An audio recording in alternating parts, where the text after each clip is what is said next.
होता है मेरे को, एक लड़की थी, वो थी यूएस की, तो उसके साथ मेरे को मिली वो फ्रैंकफर्ट जर्मनी में। तो उसके साथ ऐसी बात चल पड़ी, तो मैं बोला कि भाई अच्छा कौन कौन है घर में, किसके साथ रहती हो? तो बोली I live with my nesting partner. Nesting partner, मैं बोला वो क्या होता है? बोली नहीं, नेस्ट मतलब हमारा घोंसला, और मेरे घोंसले में जो मेरा पार्टनर रहता है वो, तो हम उसे नेस्टिंग पार्टनर बोलते हैं। तो मैं बोला इजंट ही योर हस्बैंड और योर बॉयफ्रेंड? बोली no, he is my nesting partner. मैं बोला ऐसा क्यों? बोली क्योंकि हम और मेट्स भी आते रहते हैं ना, कभी मेरा और बॉयफ्रेंड आ गया, उसकी और गर्लफ्रेंड आ गई, तो हम नेस्टिंग पार्टनर बोलते हैं। तो ये कंसेप्ट काफ़ी कॉमन है। एक और लड़की मेरे को जर्मनी में ही मिली थी, वो रोमेनियन थी, लेकिन यूएस में काफ़ी कॉमन है कल्चर, और यूरोप में काफ़ी कॉमन है, बहुत होता है। भाई यूरोप वाली जो बेल्ट है वो हम इंडियंस के लिए काफ़ी एक्सेसिबल है, काफ़ी लोग जाते हैं वहाँ पर।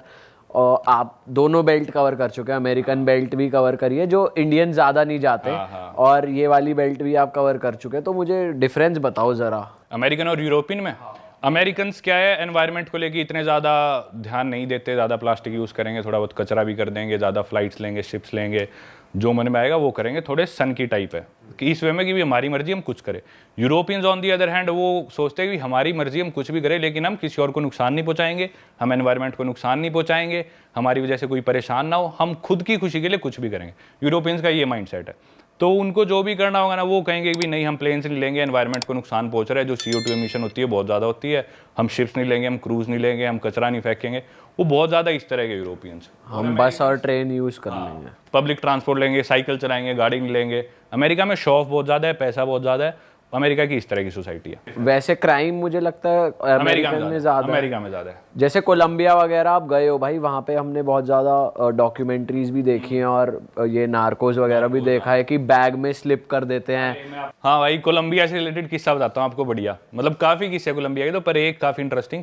कोलंबिया एक कंट्री है साउथ अमेरिका कॉन्टिनेंट में, उसकी एक सिटी है मेदेजीन। स्पेलिंग में उसमें डबल एल आता है, मेदेलीन होता है, लेकिन कोलंबियन स्पेनिश में ल को ज बोलते हैं, तो मेदेजीन वो शायद उसकी मेन सिटी है ना उस कंट्री। मेन कैपिटल तो बोगोटा है, पर मेन सिटी टूरिस्ट ज़्यादा मेदेजीन में आते हैं, शायद बोगोटा से ज़्यादा आते हैं। वहाँ के कुछ फेमस सिंगर्स वगैरह भी है, मालूमा वगैरह, ये सब वहाँ के हैं। हाँ, पर Pablo Escobar was from Medellin as well. तो उस सिटी में भाई, वो सिटी ना यूँ माना जाता है कि पूरे अमेरिकाज की या वर्ल्ड की भी सबसे सुंदर लड़कियां माना जाता है वहाँ की है। सबसे ज़्यादा ड्रग्स जो भी है, कोकेन सारी कोलंबिया से आती है, उसका बेचना और कंट्रोल वो सारा मेदेजीन में होता है, सारी चीज़ें वहीं पे। तो एक नया ड्रग चला हुआ है, उसका साइंटिफिक नेम तो है स्कोपोलामीन, कॉमन नेम है उसका डेविल्स ब्रेथ। वो कोलंबियन ड्रग है, कोलंबिया में उगता है वो ड्रग अगर मान लो भाई आपके सिस्टम में चला गया ना दीपक भाई, लेट से मैंने आपकी पानी में मिला दिया, या आपके किसी तरह आपके अंदर चला गया, तो 1-2 दिन तक आप ना हिप्नोटाइज से हो जाओगे, आप होश में रहोगे, लेकिन आपको पता नहीं आप क्या कर रहे हो, जो मैं कहूँगा ना वो करोगे। अच्छा। 1-2-3 ढाई 1 दिन तक उसका नशा रहता है, तो आप उसके नशे में रहोगे। और वो नशा ना, मतलब थोड़ा सा वो ड्रग आपके अंदर चला जाए तो वो आप पे असर कर देता है। तो वहाँ पे बहुत ज़्यादा चला हुआ है कि ना क्लब्स में लड़कियाँ या कोई भी आदमी आपकी ड्रिंक में डाल देगा, वो स्पाइक कर देते हैं। या आप सड़क पे चल रहे हैं, आपको किसी ने विजिटिंग कार्ड दिया, आपने विजिटिंग कार्ड पकड़ा, वो फेंक दिया, लेकिन कार्ड पे वो ड्रग लगा था, वो आपके हाथ पे लग गया, तो आपके बाद में आपने मुंह साफ करा तो आपकी नाक से आपकी बॉडी में चला गया। वो ड्रग ऐसा जाता है भाई, उसका इतना मिसयूज़ करते हैं लोग वहाँ पे। मैं आपको स्टोरीज बताता हूँ, मेरी आंखों देखी। 2 अमेरिकन्स थे, वो एक पब में बैठे, जाके टेबल पे दारू पीने लग रहे। 11-12 बजे पब बंद हो गया। उसके बाद वो साथ में एक टेबल पे कपल था, वो कपल आगे बोला भाई हम तुम्हारे साथ बैठ जाएगा? वो बोले हाँ बैठ जाओ। कपल तो ठीक सा लग रहा था, कपल पे कौन शक करता है।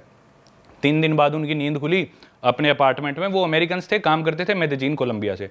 अपने अपार्टमेंट में ज़मीन में सो रहे थे, उनका फर्नीचर बेड वेड सब गायब। सिक्योरिटी के पास गए, भाई हमारा सामान गया। बोले अरे आपके दोस्त ले गए, आप ही तो रखवा रहे थे गाड़ी में। बोले कैसी बात कर रहे हो? उन्होंने वीडियो फुटेज दिखाई, वो खुद उठवा के अपना फ्रिज सामान रखवा रहे। ओ भाई, ये तो कुछ नहीं है, एक और स्टोरी बताता हूँ, ये भी सच्ची स्टोरी। एक आदमी था, वो भी था अमेरिकन, वो आया क्लब में, उसकी किसी लड़की से बात हुई, मेदेजीन सिटी की बात है, मैं 1 महीना रहा वहाँ पे। उस लड़की से उसकी बात हुई, लड़की ने बोला कि चल ठीक है तेरे अपार्टमेंट चलते हैं। उसने एयरबीएनबी रेंट कर रखा था, उसके फ्लैट पे आ गए वो। उस लड़की की नींद खुली है भाई 2-2.5 दिन बाद अपने बाथटब में, और बाथटब में थी बर्फ और बाथटब पूरा लाल। 2 दिन बाद क्या किया, वो लड़की उसके साथ आई तो आई, उसकी ड्रिंक स्पाइक कर दी। बाद में आता है एक डॉक्टर और एक आदमी आते हैं, उस लड़की की किडनी निकाल के ले गए, और यहाँ पे स्टिचेस आए हुए और बाथटब में बर्फ में लेटा हुआ आदमी। ये करता है वो ड्रग भाई वहाँ पे। तो मेदेजीन में you have to be very careful. मैं नहीं जानता किसी भी एक ट्रैवलर को जो मेदेजीन गया और लूटा ना हो। आपके ऊपर भी हुआ है कभी? मेरे साथ नहीं हुआ भाई। तो वो ट्रैवलर आप ही हो जो नहीं लूटे? मैं मानता हूँ भाई, मैं इतना केयरफुल था ना, आप कह रहे थे मैं रिस्की जगह पे जाता हूँ। मेदेजीन जितना डर मेरे को कहीं नहीं लगा, और उतने मजे भी कहीं नहीं आए टू बी ऑनेस्ट। रात को मैं निकलता नहीं था, हमेशा ग्रुप बना के निकलो। जैसे बाहर जाना है तो और दोस्त बनाओ, 7-8 के ग्रुप में निकलो, अकेले नहीं जाना। एक आधी बार मजबूरी मेरे को रात को जाना पड़ा है तो मैं शॉर्ट्स जूते पहन के निकला हूँ, फोन वोन घर पे छोड़ के और भागता हुआ जाता हूँ और काम करके भागता हुआ आ गया, वरना बाहर निकलो ही मत। ड्रिंक हमेशा अपनी कवर्ड रखनी है, अंगूठा डाल के रखना है, ग्रुप में रहना है, अनजान आदमी से बात नहीं करनी, अनजान लड़की से बात नहीं करनी। लोग सोचते हैं भाई इतनी सुंदर लड़की आके मेरे से बात कर रही है कुछ, अरे भाई तुमसे इंडिया में बात नहीं करी, वहां पे कोई क्यों करेगी? सही बात। तो ऑब्वियस आदमी को पता था मैं कितना पानी में हूँ, तो जाके ना ऐसे कई लोग यूं रिफल जाते हैं कि मैं तो यूं, तो थोड़ा वो चीज़ ध्यान रखनी पड़ती है। आप कंट्रोल हो, आपने देखा तो कोई दिक्कत नहीं।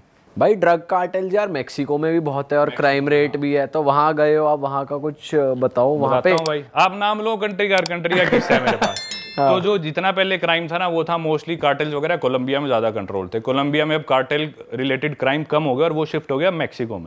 तो मोस्टली जितने भी कार्टेल्स है वो मैक्सिको में। मैक्सिको का जो ड्रग लॉर्ड है मेन वो है एल चैपो, जो कि अमेरिका में शायद कोलोराडो की जेल में लाइफ सेंटेंस उसे मिली हुई है। पाब्लो एस्कोबार तो कोलंबिया बट अभी भी उसकी कार्टेल चल रही है। हाँ वही बता रहा हूँ मैं, उसी पे आ रहा हूँ। उसकी कार्टेल है सिनालोआ कार्टेल। तो मैं एक सिटी में रहा था ग्वादलाहारा, जो कि मैक्सिको में ही है, उधर भी मेरा 1 महीना। उस सिटी में ही वो ऑपरेट करती है, उसके आसपास आउटस्कर्ट्स में सिनालोआ कार्टेल। एल चैपो भाई इतना इन्फ्लुएंशियल आदमी है, उसके लड़के को पुलिस ने पकड़ लिया था 2-3 साल पहले, शायद 2019 की बात है, कोविड से पहले की। तो भाई उसके कार्टेल ने आर्मी पे हमला कर दिया, देश की पुलिस पे, सड़कों पे लोगों को मार रहे, गाड़ियां पकड़ ली। तो मतलब इतना प्रेशर आ गया प्रेसिडेंट पे, उसके लड़के को छोड़ना पड़ा। क्यों छोड़ना पड़ा? क्योंकि भाई उसके कार्टेल ने आर्मी पे हमला कर दिया, इतना दबाव बना दिया। अब हिम्मत करके उसके लड़के को थोड़ा सा दोबारा पकड़ा है, 1 साल भी नहीं हो, कुछ महीने पहले दोबारा पकड़ा है। तो दोबारा वहाँ पे वो कर रहे हैं लफड़ाबाजी, राइट्स वगैरह चल रहे हैं। एनीवेज मैं था भाई ग्वादलाहारा सिटी में, हम हॉस्टल से गए, दोस्त बन गए। एक दोस्त था मेरा अर्जेंटीना का, मैक्सी, और एक अमेरिका का, ऐसे हमारा ग्रुप सा बन गया 6-7 लोगों का। हम चले गए क्लब में। तो ग्वादलाहारा जो सिटी थी उधर एक टेक्नो क्लब था। अच्छा, तो अपने को ज़्यादा टेक्नो वेक्नो समझ में नहीं आते, पर ठीक है जाके खड़े हो गए, हाथ पैर वैसे ही लाने होते। तो मैं अपना खड़ा रहा, वहाँ पे हमारी होगी दोस्ती 2 लड़कियों से। हमारे ग्रुप में लड़कियाँ भी थी ऑलरेडी, तो 2 और लड़कियों से हमारी दोस्ती होगी। तो हमने सोचा चलो वापस हॉस्टल चलते हैं। हम आके अपने हॉस्टल में, डॉर्म्स में तो लोग सो रहे होते हैं, तो हम बैठ गए छत पे। सुबह के 5-6 बज गए थे। एक लड़की को ठंड लग रही थी, मेरे पास एक्स्ट्रा जैकेट थी, मैं अपने बेड में से ला के मैंने उसे जैकेट दे दी, ऊपर छत पे ले पहन ले। बात चलने लग रही है कि भी अच्छा क्या करते हैं सब। सुबह के 6-7 बज गए और उनमें से एक लड़की, तो कुछ लोग उठ भी गए, जाके सो गए, तो हम 4-5 लोग बचे थे। तो उसमें से एक लड़की बोलती कि मेरे पापा एल चैपो के लिए काम करते हैं सिनालोआ कार्टेल में। और भाई हम जो, मैं और मेरे साथ में 1-2 दोस्त हैं, हम बिल्कुल ऐसे सुन रहे हैं कि भाई किसके साथ बैठे हैं हम। मैं यहाँ पे तो कोई बचाने भी नहीं आने वाला, कुछ होगा तो। मेरी जैकेट उसके पास, आज भी उसी के पास है मेरी जैकेट, मैं लेके नहीं आया। मैं भाई बाथरूम के बहाने गया और आगे बेड में सो गया। पता चला जैकेट मांगने के बहाने कुछ फंसा दिया। मैं इनके साथ कोई गलती से भी उचनूक होगी तो उचनीच होगी तो मैं ठीक नहीं, मैं जाके सो गया अपना। और मैंने ना उसे कभी कांटेक्ट करा ना कोई बात, मुझे नहीं पता वो कहाँ है मेरी जैकेट। भाई आपने कभी रेसिज्म फील करा है किसी कंट्री में, और सबसे ज्यादा कहाँ फील करा है? सबसे रेसिस्ट तो शायद पासपोर्ट ही आपका, कितनी प्रॉब्लम हो जाती है। हाँ, अपने इंडियन पासपोर्ट पर ट्रैवल करना बहुत मुश्किल है। कई लोग इस बात पे मेरे को बोलते हुए भैया आप इंडिया के पासपोर्ट की बुराई करते हो। भाई मेरे जितना प्राउड इंडियन शायद ही कोई हो। मैं अभी भी इंडियन पासपोर्ट पे पूरी दुनिया घूम रहा हूँ। I am a very proud Indian. पर भाई जो सच है वो सच है, अपने इंडियन पासपोर्ट में ट्रैवल करना बहुत मुश्किल है, क्योंकि काफी इंडियंस इलीगली अमेरिका जाते हैं, यूरोप जाते हैं, जिसे डोंकी बोलते हैं। तो हर आदमी को as a potential illegal immigrant देखा जाता है, तो हमेशा ज्यादा इंटेरोगेशन होती है। रेसिज्म की बात करें तो सबसे ज्यादा रेसिस्ट अपन इंडियंस ही है। तू कौन सी जात का है, तू काला है, तू गोरा है, तू कौन सी स्टेट का है, तू नॉर्थ का है, तू साउथ का है। इतना रेसिज्म कहीं नहीं है जितना अपने है। बाहर ऐसा कोई खास रेसिज्म होता है, थोड़ा बहुत हर जगह। मेरे को इतना ज़्यादा फील हुआ, मेरे को हमेशा स्पेशली फील हुआ, क्योंकि एक स्टीरियोटाइप सोच रखा होता है इंडियन होगा कोई छोटा सा आएगा चश्मे लगा के, कंप्यूटर पे काम करने वाले हो, तो या फिर होगा वो डोंकी वाला जो पेट्रोल पंप पे काम करते हैं, मैकडी पे काम। तो सोचते हैं इंडियन और बैकपैकर ऐसे ट्रैवलर दुनिया घूम रहा है। तो मेरे को देख के आमतौर पे लोग थोड़े से इंप्रेस हो जाते हैं, भाई इंडियंस हमने देखे नहीं ऐसे ट्रैवल करते हुए। और इंडियंस तो छोटे छोटे होते हैं, आप थोड़े लंबे हो, देखने में थोड़ी सी आपकी हाइट बॉडी, तो ऐसा कुछ हुआ नहीं। हालांकि मैं भी काला ही हूँ, कालो जैसा ही हूँ, पर मेरे को कभी ऐसा रेसिज्म नहीं हुआ। भाई हमने भी, जैसे हम भी गए ना, हमें भी लगता है कि जैसे बाहर के लोग फ्रेंडली हैं, काफी फ्रेंडली तो हैं कि बात करते हैं ओपनली। और लड़के ही नहीं, लड़कियां भी ओपनली बात करती हैं। हाँ, जितनी कंजर्वेटिव सोसाइटी होगी उतनी लड़कियां कम बात करेगी। अरब कंट्रीज में, मिडिल ईस्ट में जाओगे वो ओपनली नहीं बात करेंगे। आप यूरोप में, स्पेशली अमेरिका में बहुत खुले, लैटिन अमेरिका में खासकर वीडियोस में देखा हो, लड़कियां चिपक जाती थी मेरे।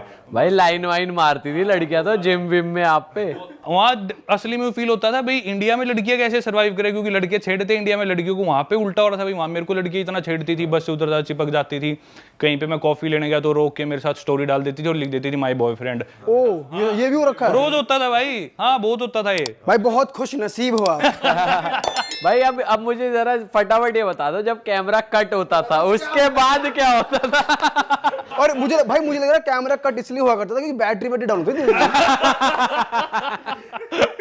भाई कुछ नहीं होता था, कैमरा कट होता था तो मैं जाके अपना जिम जाता था, डे पास लेता था, जिम करके बढ़िया डाइट लेके और अपना सो जाता था। डॉर्म्स में रुकता था यार मैं, हॉस्टल्स में कुछ नहीं होता था। सही बात है, अकेले सोने का मजा अलग है। मजा आया। अरे वाह, आपने ये वीडियो यहाँ तक देख ली भाई, तुमने हमारी मेहनत सफल कर दिया। तुम ही लोग हो असली रियल हिट।